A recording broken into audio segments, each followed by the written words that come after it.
All right, hello everybody. System Chalk here for what I think is the 40th episode of this Cultist Simulator Apostle Obsonate playthrough as Ike Upscribe. I don't like putting personal stuff too much into the videos, but I did maybe just want to give a quick caution that I'm coming off of a really tough weekend. I'd say I'm at a season of despair with like one dread and maybe a winter that's about to expire. For those of you who are familiar with the game. And I'm also falling behind a little bit in terms of getting some of these episodes recorded. So I'm going to do my best to put on some good shows. I hope you like them. But I am in a little bit of a tough spot right now, just in terms of getting stuff done and generally keeping the mood where I'd like it to be. And well, I hope that doesn't affect the videos. I wanted to just give a caution if there's an interruption to the series or the or if things aren't as good this time around. Please don't think that that's a sign of things to come. It's just the circumstances under which I'm recording them. Now, if I'm not mistaken, it looks like this image has changed. That or I just wasn't paying attention to the commissions that much, but I wonder if there was an update recently. Not something to check right now because our time together is precious, but let's get a quick look at where the state of the game is. So we've got a minute before we're going to have an illness that needs to get repaired, for lack of a better term, but we do also have Course of the Heart, which is coming up, so that's going to replace... This is sort of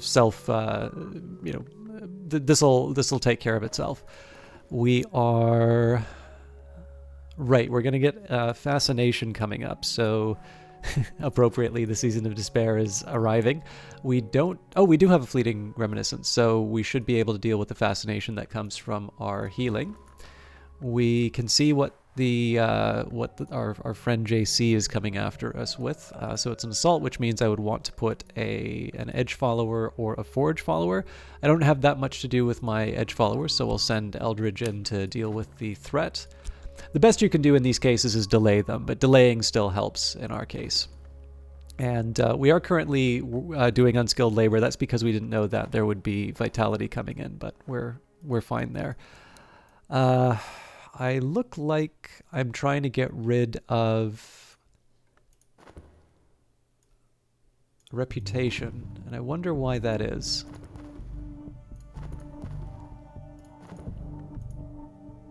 Maybe I just wanted to get rid of the mystique. One way or the other, it's happening, so I'll just live with that.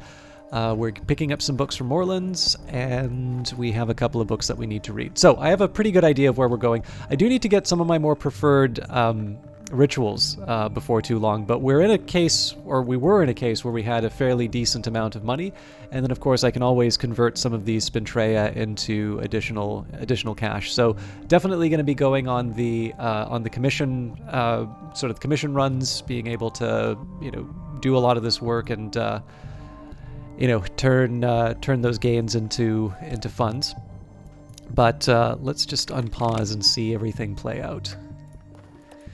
Adversary is asking searching questions about my activities. Alright, no one understands us, or else they understand us too well. So that Mystique's come back. In this case, it probably makes as much sense for me to just keep this set aside. I'm not really sure I gain anything by trying to get Leo to gobble up the Mystique. I suspect the Weary Detective will have picked it up by the time I have them work on anything. I'm much recovered. More than that, I am sumptuous. The sclera of my eyes, the veins in my wrists are aswim with gorgeous serums. When the vitulation comes, I will be the centerpiece of our delight. For our delight to prove their appetite to enact the Grail. So we're good. We're good for our health for the next little while. I think it's 10 minutes. Okay. And we'll take that fascination, we'll combine it with the Fleeting Reminiscence because I don't really have any other use for it right now. There was a change. This is a very long time ago in this game. It wasn't always the case that you could get rid of fascination with Fleeting Reminiscence. That was added later, and I think it was because there was a perception that fascination was a little too effective at ending games. I certainly struggled quite a bit with it. But I feel like there have been some changes on the board here. I don't really remember oh no, yes, I do remember putting these books here because I can't translate them. Never mind. But yeah, anyways, I think there was a feeling that Fascination was a little too effective at ending runs, unlike Despair. I think, or Dread was basically the only thing that that you could use to get rid of Fascination, and so the Fleeting Reminiscences got an additional note. Although you'll notice if you actually put when you put the cards in, it definitely the writing sort of seems to indicate that it's just Dread that's affecting it. So just kind of a reflection of a change that came after release. So I don't see any use for Gildersleeve's grammar. I think we've already got my... Oh, hang on. No, I don't have Latin yet. I've been looking for that forever. But how did I translate the other works? Yeah, I do have Latin. What am I saying? I remember I didn't have Latin for a really long time. But okay, that's good. So I'll add that to the collections of poetry, the collections of essays. Normally are helpful in other circumstances, but I've since outlived them. Now, I don't really have a lot of money right now, so the first thing we're going to do is stop by Oriflamme's, and in this case I'm actually going to turn the Silver Spintrea into something of value. Few of the customers at Oriflamme's are students of the invisible arts.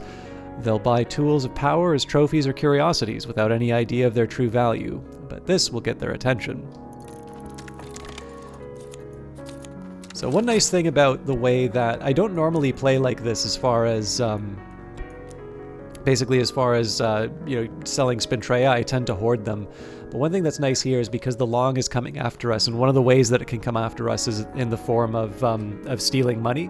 I have a few items that they're fungible, right? I can turn Gildersleeves into funds if I need to pay rent. I can turn a Silver Spintrea into quite a few funds, and so I have a few sort of outside options if things get tight. All right, Madame Bichet would like a commission on Moth. They say I can do the job of any two others together. It's not quite true. Not true. Not quite. So I think probably Glover and Glover's going to get a bit mad with me if I try to do anything but work for them. So let's just head back to our junior position. I should turn in with a Deem before I get a new commission from Jannings. Here, I have what the doctor requested.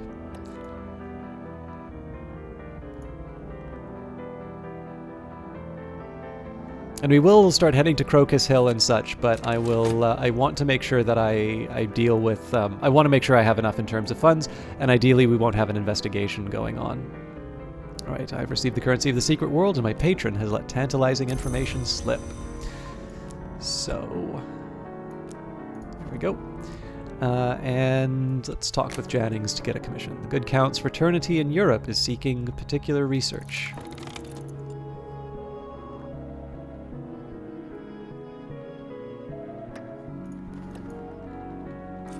Looks like we don't quite have a delay yet. I shrink and grow pale. Fatigue chokes my throat. I must ensure that my death serves a purpose. So I'm going to have to combine that with the vitality. Oops. Oh dear. There we go. I prepared the text for study. And the rest of these are fine, so let's read the Volume 2 of the Orchid Transfigurations, the second volume of a compilation of quasi-Rosicrucian allegories, supposedly by Robert Flood. This is a later English translation. Flood, or pseudo-Flood, suggests alignments between the alchemical tradition of Rubidoux and the older Grail traditions, through the Pine Knight's quest for the Cinnabar Cup. And Jannings would like a commission on Heart. Yeah, it really does. Maybe I'm just seeing the monitor a little more clearly, but I feel like some of the commission art has changed a bit.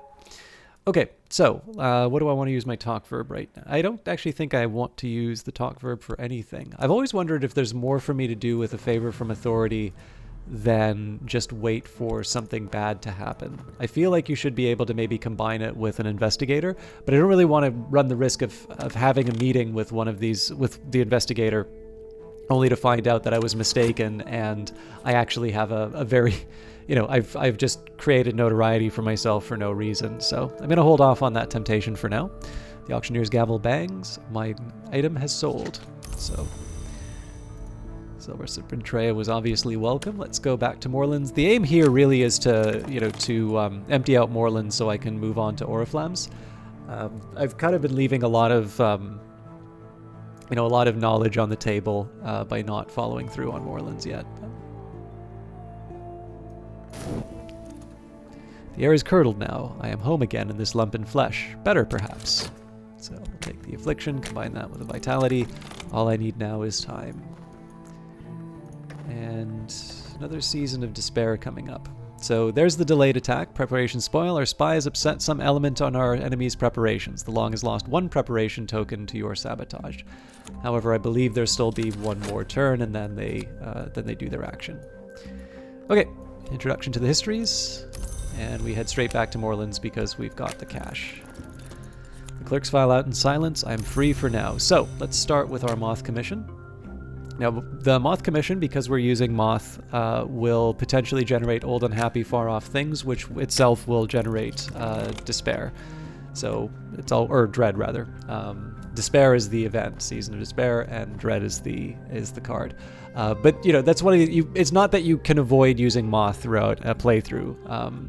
You just sort of acknowledge the risk. If I was sitting on maybe 2 Dread, I would be a little more reluctant to tempt fate by generating other things that might might produce that kind of an outcome. But here, we're doing all right. Seek the cup in the birthing bed, the Pine Knight is told. The midwife at the birthing bed, to his amazement, is the Mountain Mother. In a fit of awe, he both gelds and flays himself. The vigilant storm bursts joyfully from the remains.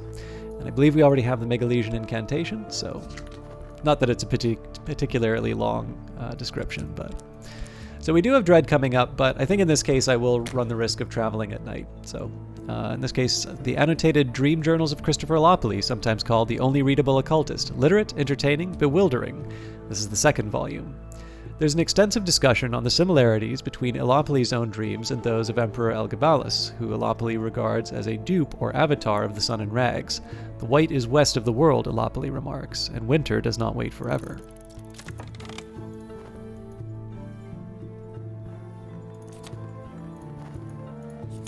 Alright, and we've now got the first volume. We're reading the spoiler version of Traveling at Night. So that's volume 1 that we just picked up. It takes time to sort the gold from the dross, the wheat from the chaff, the blood from the water. If I buy enough books, I'll find something interesting. Now the sick room grows close and stale. Time to get up. Okay. So now I have a bit of a decision in terms of how I want to spend my dream slot. I don't really have any pressing urgency for certain actions or for certain certain cards. I could keep going through the white door in hopes of getting a favor from authority, but that potentially generates fascination. Of course, the same is true for the stag door, and I have the likelihood that I might wind up with higher level secret histories.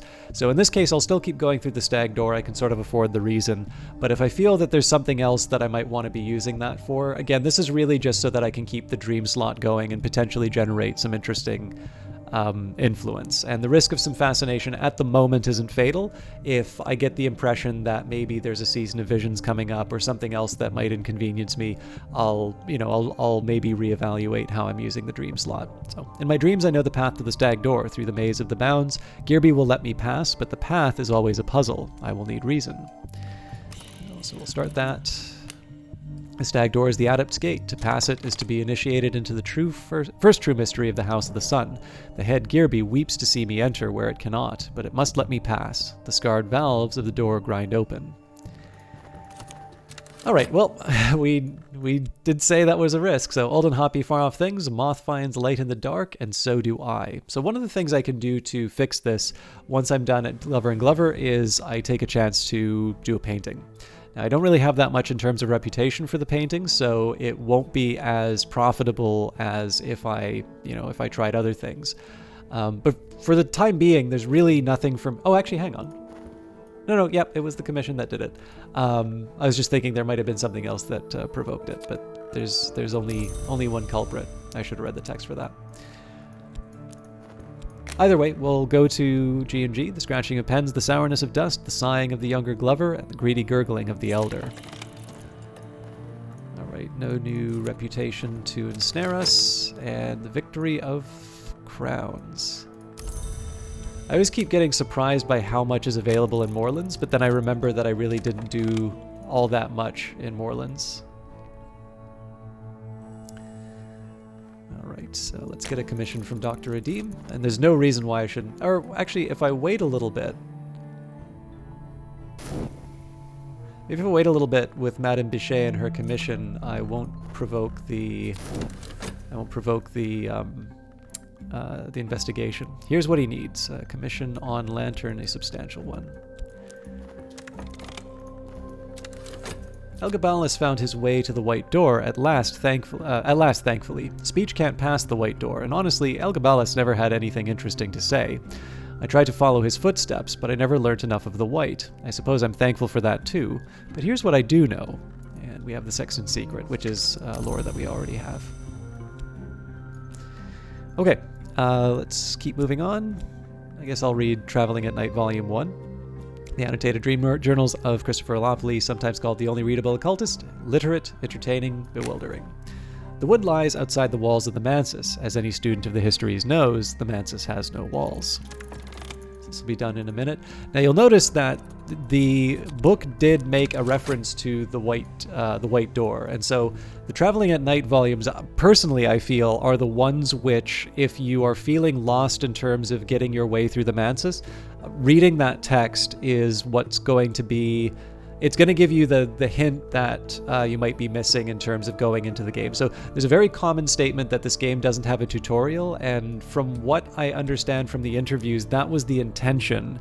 However, I also understand from those interviews that the breadcrumbs that are offered when you first do the aspirant, like the little text that's inside of the square brackets, those were added in after the fact in response to, you know, the suggestion that there should be a tutorial.